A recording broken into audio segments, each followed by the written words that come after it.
জঙ্গিদের এক নম্বর টার্গেট হচ্ছে পুলিশ বাহিনী। জেল গেটের তালা ভেঙে সকল কয়েদিদের নিয়ে যাওয়া, পাশাপাশি ওই জেলে যে ৯ জন জঙ্গি ছিল তাদেরকে নিয়ে যাওয়া, এটা একটা অভূতপূর্ব ঘটনা। ইতিপূর্বে পুরো জেলখানা ভেঙে সকল কয়েদিদের নিয়ে যাওয়ার ঘটনা কিন্তু কোনোদিনও ঘটে নাই।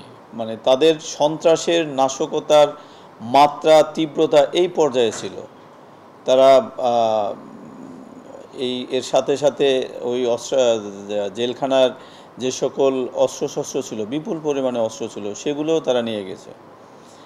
৯ জন জঙ্গির মধ্যে ২ জন আমরা ইতিমধ্যে গ্রেপ্তার করেছি, মহিলা জঙ্গি, এবং এই মহিলা ২ জন ছিল কিন্তু আত্মঘাতী জঙ্গি, suicidal terrorist, violent extremist, suicidal.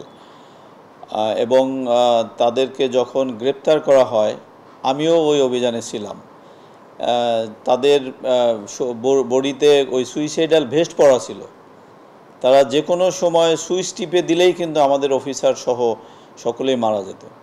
যাক, আমাদের অফিসারদের মানে ব্যাপক সাহসিকতার ফলে এই ২ জনকে কিন্তু গ্রেপ্তার করতে সক্ষম হয়। তার অন্যান্য যে সকল সহযোগী ছিল তারা কিন্তু এই আত্মঘাতী হামলায় মারা গিয়েছে ওই সময়।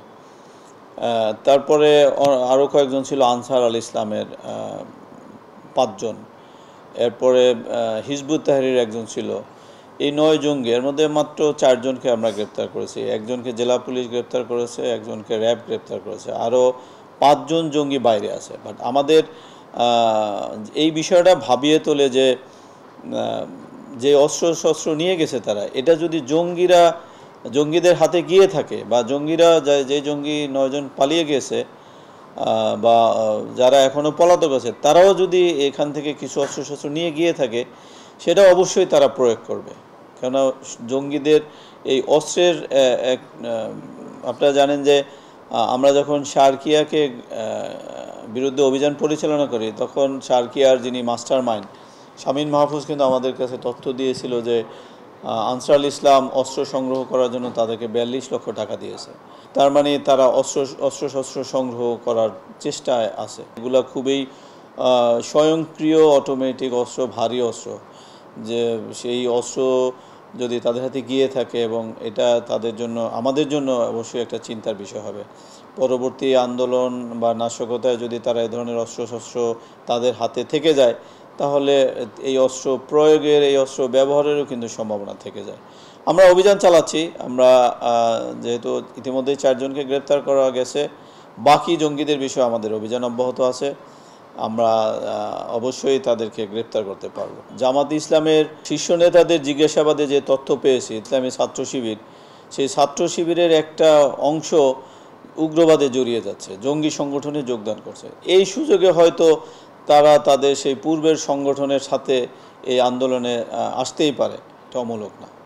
এবং আপনারা দেখবেন যে জঙ্গি সংগঠনগুলোর যে কার্যকলাপ ইতিপূর্বে বা বিভিন্ন সময় আমরা বাংলাদেশে দেখেছি, সেই ২০০১ সাল থেকে ৫ সালে বাংলা ভাইয়ের যে অত্যাচার বা তার নাশকতার যে কৌশল, নাশকতার যে স্টাইল, যে মানুষ হত্যা করে গাছে মাথা নিচু করে ঝুলিয়ে রাখা, সেই দৃশ্য কিন্তু আমরা এবারও প্রত্যক্ষ করেছি। তার মানে জঙ্গিবাদের প্রেতাত্মা অবশ্যই এই আন্দোলনে ছিল, যারা এরকম মানুষকে ভীত সন্ত্রস্ত করতে চেয়েছিল।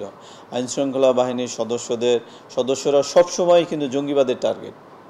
জঙ্গিদের এক নম্বর টার্গেট হচ্ছে পুলিশ বাহিনী।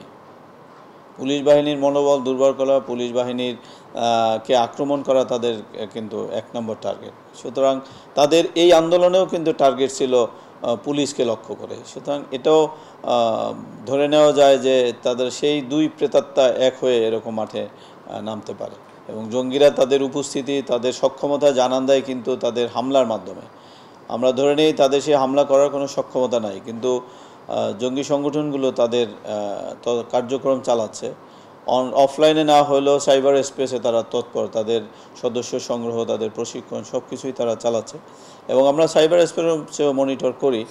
তারপরেও অবশ্যই উগ্রবাদ নতুন করে মাথাচাড়া দিয়ে ওঠার বিষয়টি আমরা এখনও দেখছি না, বাট আমরা তৎপর আছি।